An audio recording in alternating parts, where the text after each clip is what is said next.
ngasi amuk anauba video ma pudun laksana mayam gidamagta ngasi aina puraiba video asidi ngasi di mukbang se kari mathen chadu na abda mayam yengbira si ngasi di ngasi aina chadu mathen se ngasi kaisumbo adumba leitre ngasi se samna sumnani matamni yam sandraba dona yerum thongba sarage yerum thongba gi mukbang ni mayam lebine gi su ado su ngasi no makhala magi yerum thongba haita yebiu ngasi yerum thongba je yerum siga leijare yerum ta ama ni ahum mari manga taruk tare yerum laujare अरुगदी सिगा येरुंगी मही ले जरा येरुंगी मही से आलू यावदन थोंगी मिंगसी से तिलौ चनम खामेन सिमी तौरगा थोंबनी अरुगदी सिगा बोरा ले जरा सिगा बोरा से बेसन की बोरा से अपिक अपिक बोरानी दोइना अपिक अपिक बोरा जम चाजनिंग अचौ बोरा रो साइ साइ तन नोम जावरा बदो मचा से न चारगे न मचा तौना होबो खतन चावथोकरे जाम जारे बगे पिक पिक न हुनिंग मने बइना जामना अदो फरे ngasi नु वांगसे नि बोरा मचा लेरे येरुं मही से लेरे येरुं थोंबो सिगा लेरे इसिंग लेरे चाक लेरे asini ngasi na chadu mathen se aduri video se mayam lo phau yeng binasi namo sang pai sina organa video he lo phau yeng biraga channel si bu subscribe to sanbiu subscribe to ba yaw organa subscribe to matam da bell icon do press to sanbiu agi notification yang no phang bagi damakta video upload to bu ni som gi banaka yo bi bai damakta aduri pare ngasi sa ba haurage khuti amri hama laksere ko sa ba haure video ama ni di hindi matanga ngaro khoi salon do ngang to mi aina ha bai video ro jaje rabani adore hindi matanga ngaro adori saba urage jerum se gi favorite ni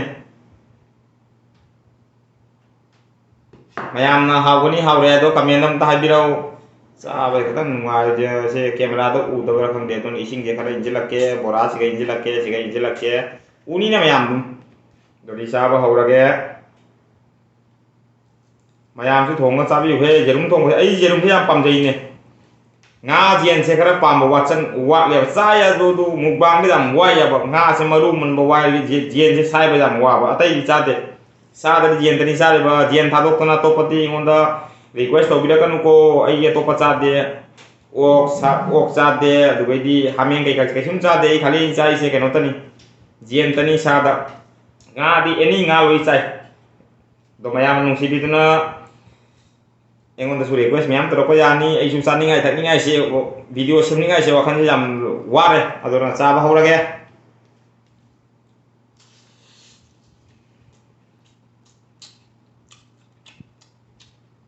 padana ma hawle gele bo mayam phagi ni age ni bo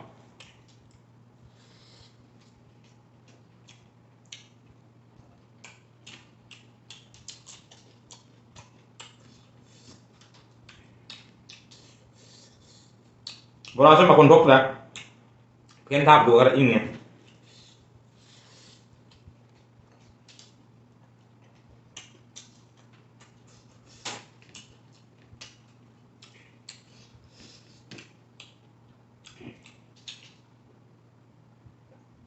sa ko man te kana buli ne kamai to ida jerum si nyanda kana hali ne ai kana ba changa ga jerum se uba ja de ni ne jerum hai ba ja se ne uba sunga ja jerum se jam chani ni jam di sa bangam de cha le da tara kun muri sa ngam ni tara kun he de khara wai kat ta ma sa bangam ni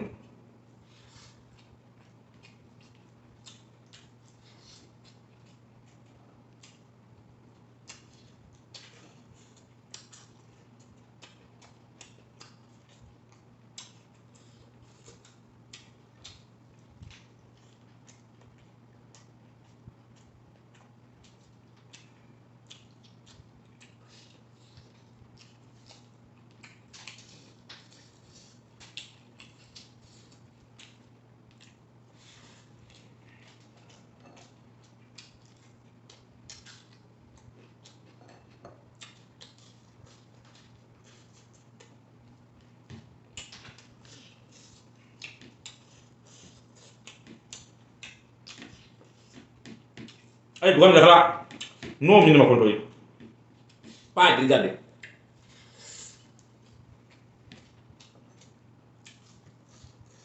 bora jam hawra ba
Thích ra bora thật.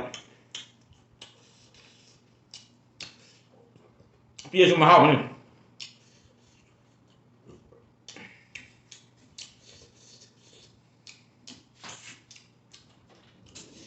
Rồi phải đấy.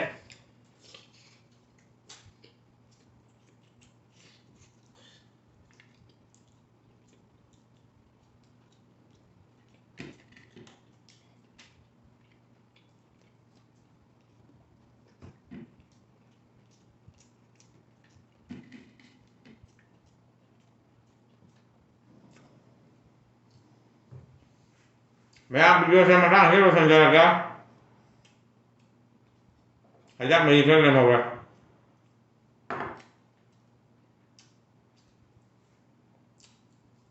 Video yang penting di like, share, comment, atau kau video nu. Nong sampai sini awal karena channel sih subscribe tuh subscribe tuh matanda. Biar lah kau refresh tuh sambil.